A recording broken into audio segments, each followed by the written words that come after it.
தனுஷ் நடிப்பில் உருவாகியுள்ள அதிரடி திரைப்படமான கர திரைப்படம் வெளியீடு. படம் பார்க்க வந்தவர்களை மலர் மழை தூவி உற்சாக வரவேற்பு. கர தனுஷ் கெட்டப்பில் வந்த ரசிகர் கவனம் ஈர்ப்பு. தனுஷ் நடிப்பில் விக்னேஷ் ராஜா இயக்கத்தில் ஜி.வி. பிரகாஷ் இசையில் உருவாகியுள்ள கர திரைப்படம் இன்று தமிழகத்தில் வெளியானது.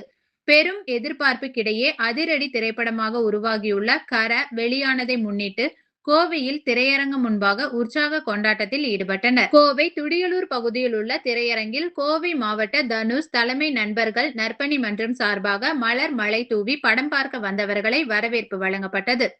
படம் பார்க்க தனுஷ் ரசிகர் ஒருவர் கர படத்தில் தனுஷ் வருவது போன்ற கெட்டப்பில் வந்தது அனைவரின் கவனத்தையும் ஈர்த்தது.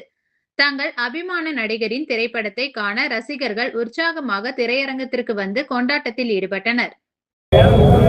கோயம்புத்தூர் மாவட்டம் இன்னைக்கு தனுஷார் தலைமை மன்றத்திலிருந்து இன்னைக்கு கோயம்புத்தூர் முருகன் திரையரங்கில் இன்னைக்கு தலைவர் நடித்த 54வது படம் வேல் பிலிம்ஸ் தயாரிப்பில் டைரக்டர் போல் தொழில் டைரக்டர் விக்னேஷ் ராஜா அவருடைய டைரக்ஷனில் சிறந்த நடிகர் உலக சிறந்த நடிகர் தலைவர் தனுஷ் நடித்த 54வது திரைப்படமான கலை திரைப்படம் இன்னைக்கு உலகமெங்கும் ரிலீஸ் ஆகிருக்கிறது. இன்னைக்கு கோயம்புத்தூரில் மிகப்பெரிய கொண்டாட்டமாக செலிப்ரேஷன் பண்ணியிருக்கிறோம்.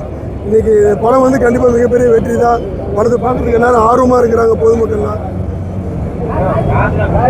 படத்தை பார்க்கறதுக்கு இன்னைக்கு எல்லாருமே ஆர்வமாக இருக்கிறாங்க. இன்னைக்கு கோயம்புத்தூரில் இன்னைக்கு இந்த பட்டாசுலாம் வெடிச்சு ஃப்ளெக்ஸ் பேனர் கொடி தோறலாம் கட்டி ரொம்ப சிறப்பான முறையில் ரசிகர்கள் சப்போர்ட் கொடுத்துருக்காங்க.